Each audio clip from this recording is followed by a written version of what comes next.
If I had to pick a favorite game from this entire series, I think this one would be it. It was just a really close game. It came down to an unbelievable finish, and it's definitely worth sticking around for. This guy's name was TPCPro, and he's using a Sun team, but I wasn't expecting him to lead with Ninetales. For whatever reason, I thought maybe his Gliscor wanted to go first, so he could protect, get his Toxic Orb, and do that all kind of deal. So I led with my Rotom. Instead, he leads with Victini, which I'm going to maybe live a hit and get a Hydro Pump off on it. Maybe he could theoretically kill me with Fusion Bolt, which I think is true. But I'm gonna get a free Hydro Pump. He goes to Venusaur. It would be great to get a huge hit off on that thing right off the bat. But of course, guys, first turn, if I use a move that can miss, it's going to miss. Whoever Sun is not up, so I'm gonna get a free Volt Switch at least on this thing, or whatever wants to come in. And I'm afraid of Giga Drains. That's why I went to Crobat, but he goes for Sleep Powder right after that, which it makes sense. So I guess that's why he did it. I'm gonna switch out this turn, go to Ferrothorn, because every single time that Victini comes in, I want to hurt it really badly with Stealth Rocks, so that's what I'm going to go for. He goes to Gliscor, sets up a sub, which tells me it's a sub SD set, which I don't really like, just in general, because Rotom Wash completely poops on it, and Rotom Wash is on every single team in this metagame, so that's the way it is.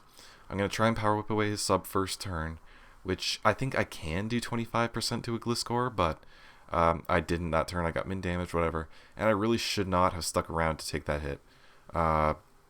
If he sets up a sub this turn or last turn, whatever, it doesn't matter if I go to my Rotom. But that's what I did. I just wanted to break the sub, wanted to make sure it was gone, and now my Rotom is in here, and it's going to take next to no damage from an Ice Fang as I break a sub with a Hydro Pump, assuming it hits. That's what happens. So now I'm thinking, where does he want to go after this? Maybe he wants to go to Ninetales, expecting a Hydro Pump miss again, or expecting to live one if he's especially defensive and the sun goes up. So that's where I'm thinking he's going to go, so I'm just going to continue going for Hydro Pump. However, he goes right back into Venusaur again, which I really was perplexed by, but I guess that's his best thing. It's his only thing that resists water on the entire team, so that makes sense. And he's a grass type against my water type, so he's got me beat there. Sun is still not up though, so a Volt Switch is going to deal some damage. And I already have a Dew to Sleep, so I'm not afraid of Sleep Powder, so that means I have to go to my Sleeping Dude, because it's the best thing to take any kind of hit from this guy. Giga Drain, I probably could have gone to Dragonite for, but I'm also really afraid of this thing maybe having HP Ice, because I know that sometimes they like to do that because Dragonite is so common and it's such a good counter to those guys. That's what I felt like I had to do. He goes to Ninetales now as I burn my first turn of sleep, and now I'm committed. I figure everybody else gets a one-turn wake on me, so I think it's not asking too much to get a one-turn wake with a guy that I desperately need to handle his most potent sweeper in Venusaur. So that was my reason for sticking around. I'm thinking of just roosting and hoping eventually he'll miss a Fire Blast and I'll wake up, but instead I got max turns of sleep, and that really blows because like I think I can count the amount of times I got 2 turns of sleep on other guys on one hand in this entire series, and that's really laughable.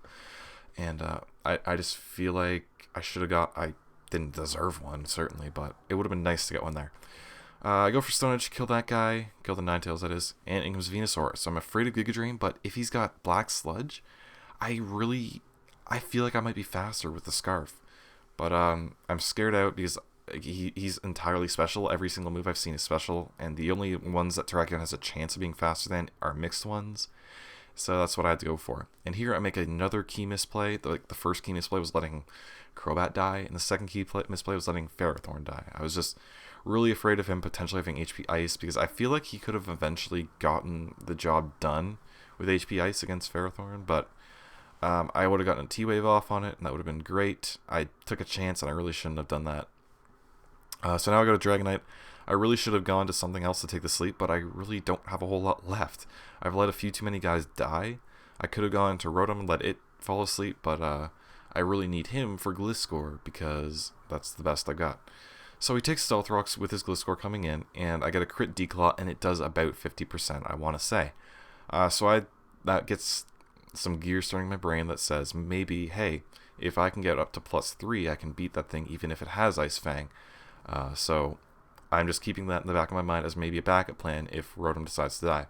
So last 3 times we've been in this situation where he's been expecting a Hydro Pump, or last 2 times rather, he's gone right to Venusaur, so I'm just going to go for HP Fire. It's in the sun, and I get a free kill on the Venusaur, which I really was afraid of. And if I had known it would be that easy to kill it, I would have not let a bunch of stuff die, but instead that's the way it works.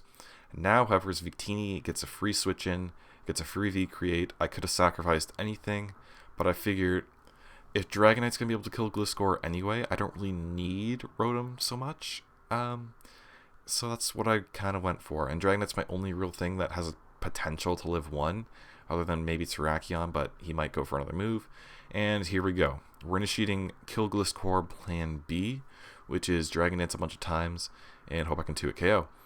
I could have potentially gone for it this turn. I'm +2 now, and I could have potentially 2-hit KO'd from there, but I decided, you know what, I'll roost up a couple times.